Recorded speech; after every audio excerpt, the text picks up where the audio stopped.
Hello and welcome back to another episode of The Workshop, featuring Duelyst. In the previous episode, we won one, we lost one. We need to check what's wrong with this deck. What do we need to add and or subtract to make this deck better? We seem to be losing because of a variety of factors. But maybe we're just getting unlucky with our draws. Maybe we need AoE. I think we desperately need some AoE in this deck. And Waaaaaah has no AoE. Avalanche? Nah, Avalanche is a good card. You heard it here, it's a good card.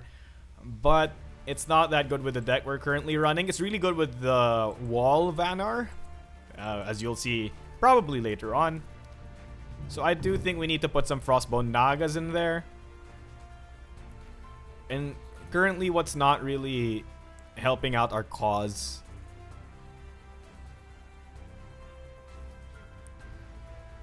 Snow Chasers, Sunsteel, Primus. Primus and Sunsteel are... You know what? Let's get rid of the Dancing Blades. We need faster answers. Dancing Blades might be too slow for our deck.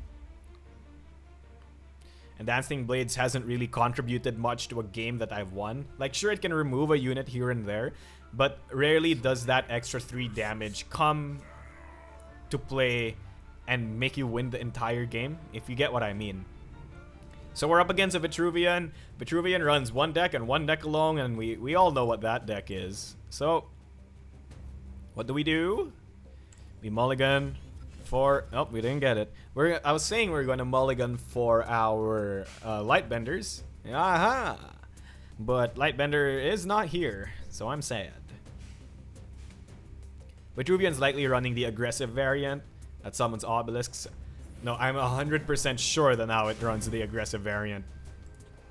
Yup, 100% sure.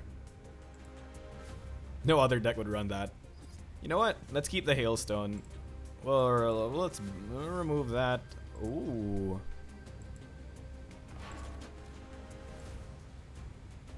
And, you know, he's going to end up just whacking this and killing it, but that's fine. This gives us some card draw. Hopefully it gives us one of the Snow Cloakers. There we go. Crystal Cloakers. Sorry. Oh, there you go. Lightbender. So Lightbender is going to be really useful for getting rid of the Wind Shroud. That's inevitably going to get buffed by the 2-1. That's going to be a obelisk. Nope, that's a Spelljammer. Spelljammer, interesting.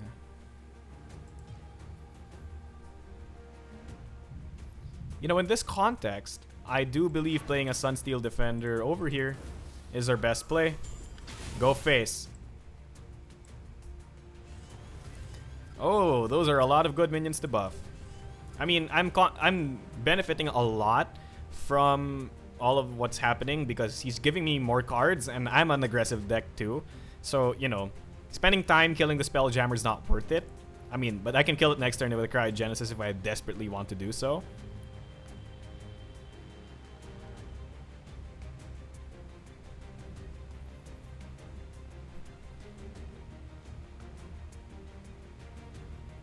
I don't know what else to say. Oh, okay. So I see his game. No, I didn't see his game. Okay, he's just playing the typical deck. Alright. Ooh. Not removing my unit's a bad idea, man. No, I mean it's a bad idea.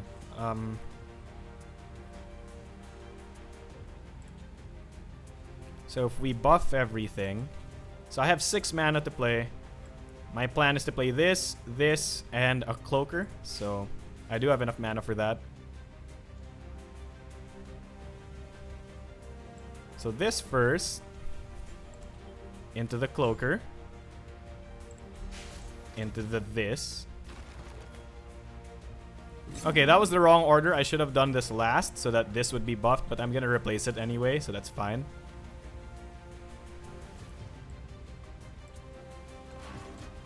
Let's remove this. Because we don't want to let him draw cards. Okay, and then next turn you get your force field back. Yeah. Oh, that's lightning. Or thunder, sorry. Thunder. So we have quite a few damage on our hands. Oh, he's getting desperate. That's gonna be a... Displacer Beast? Repulsor Beast. Alright. Oh, Flame Blood.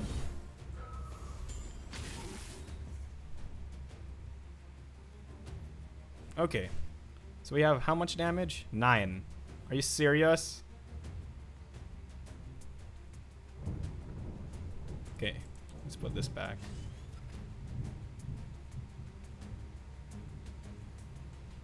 So that's 3 plus 3 plus 3 plus 1. Oh, that's enough. Good game. Note to every single Duelyst player out there. Always count for lethal.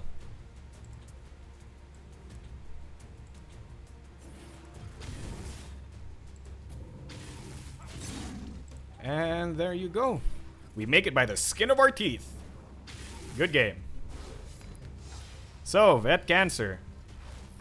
Didn't get lucky with their draws. And I think that's lucky for us. So, what won me that game was that last turn he had, wherein he played his own Flameblood Warlock.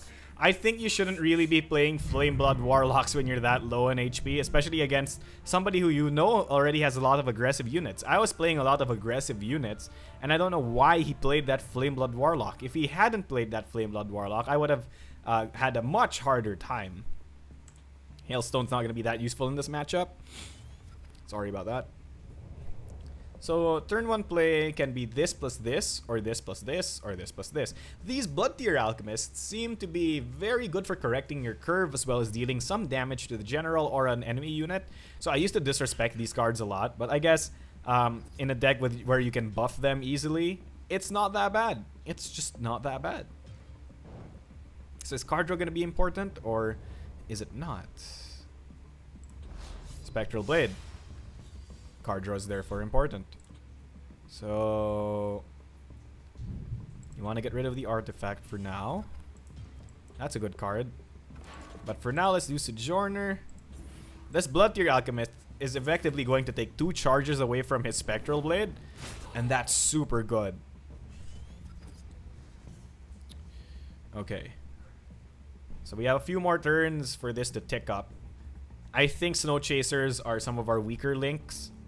But we'll have to see. This Sojourner should draw me 1 or 2 cards. I predict 2 cards. Sorry about that. There was something in my throat. So if he does trade with this, which I think is very likely, I will trade my face into him to get rid of this Spectral Blade. What's my opponent doing?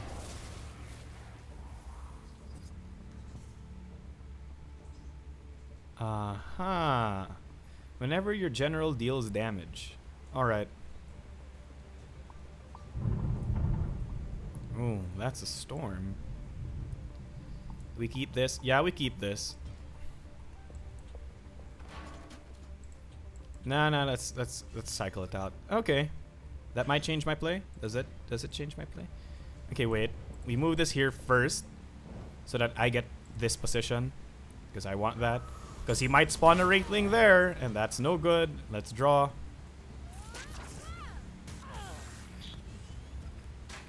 Ooh, that's really good. Okay. Let's not give him hand. Yeah. So this populates our entire hand with minions, which is really good for the next turn.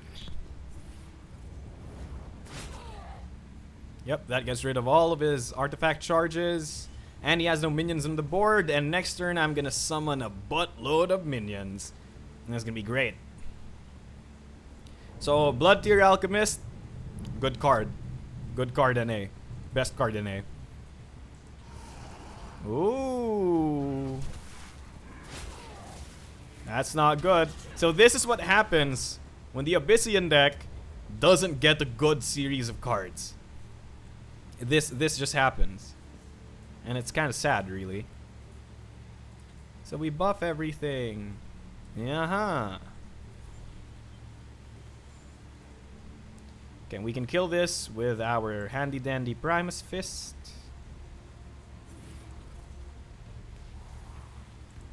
There we go. This hopefully draws us a card. Oh, that sucks. Let's replace it for a spell. That's essentially a spell.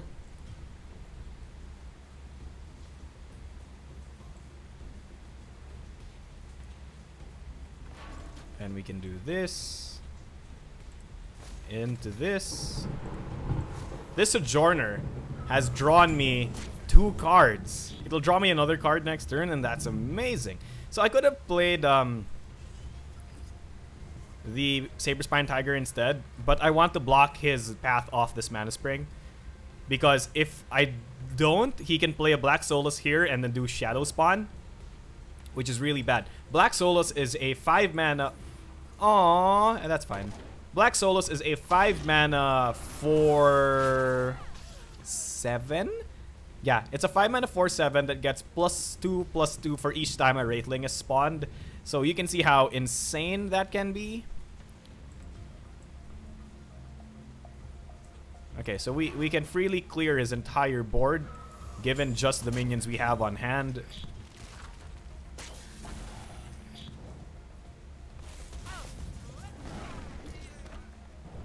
Yeah, ha. So I can summon double Saberspine, but I don't think that's gonna be the play. The play is gonna be Crystal Cloaker into Saberspine. Oh, that's scary thunder, man. So we're gonna trade this. I'm not gonna trade this unit off because I want to block his path over here. So if he wants to get out, he has to play a spell to get rid of this.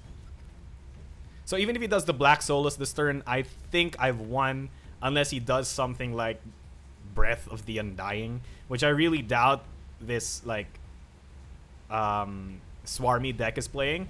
Again, a lot of people really get mad at the entire Priestess card, the 4 mana 3/3 that summons Wraithlings whenever you kill it. Like, if you just clear their board and you have enough board clears, it does nothing. It just, look what it did there. It summoned 1 Wraithling and then died. Good job. Silence. Oh, that sucks. But that's fine. I think I still kill him. Dispel. Nope, just a Gloom Chaser. Alright, we win. Well played. If we can find an extra source of damage here. I mean, that's the extra source of damage he wanted. So anyway, that's 5 plus 3 plus 2. I overkill him by 6. And that was a good game.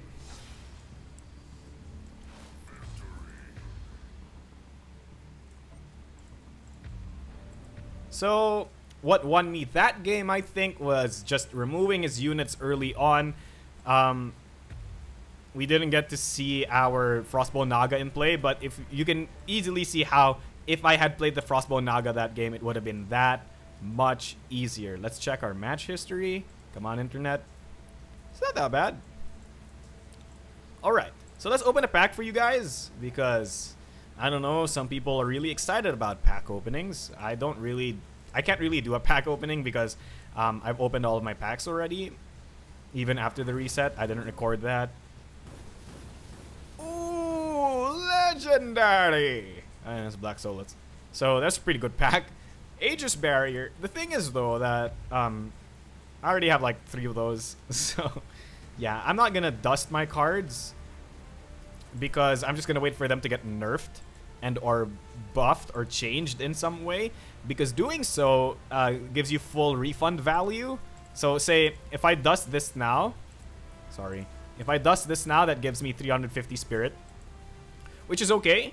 But if I wait for Aegis Barrier to get buffed or nerfed, that's 900 spirit, and that's like triple the value, almost.